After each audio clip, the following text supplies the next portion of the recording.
Round 4. Round 3. So, ito po ay sa ating round 3. So, 3 points sa bawat tamang sagot. Bakit tinawakan mo na kuya yung keyboard? Sigurista?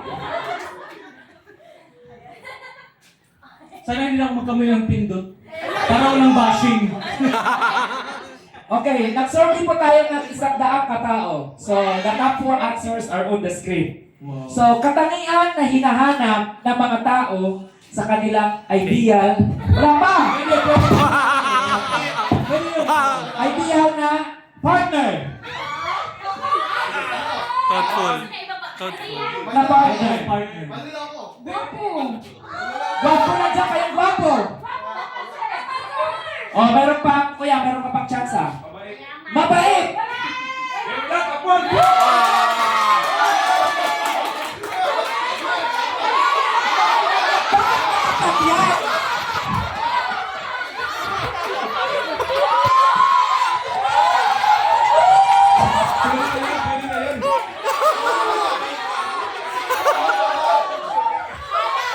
Napakalikot ng kamay mo.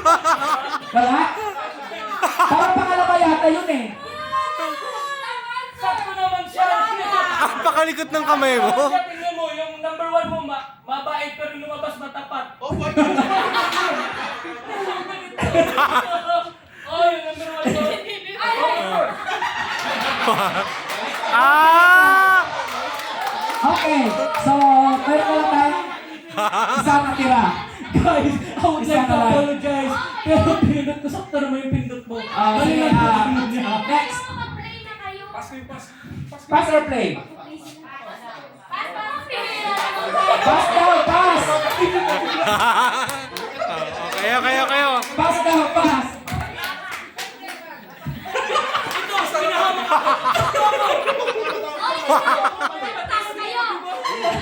Kay Mante. So, ano sa tingin mo? Isa. Excited. Religious. Masipag. So, sundin mo ba yung sagot nila or meron ka sariling sagot? Ate Janine. 1, 2.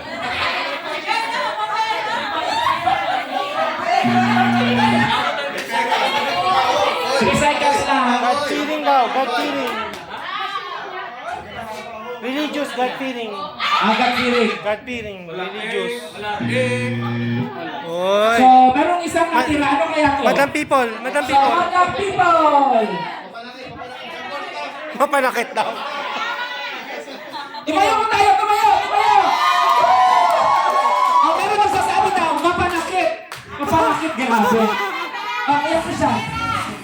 Mapagmahal. Meron, tama? Mapagmahal daw. Ha? Mayaman. Meron? Hindi.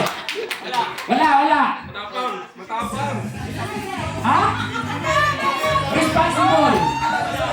Wala. Kuya. Masipag. Masipag. Wala din. Ano pa? Pag ino-over medyo bastos daw. Review na natin, review. So, ano kayang pinaka-last na ano? May magandang trabaho. Alright. Yung palaga. Hindi yun sa sinabi pwede kunin yung mayaman kasi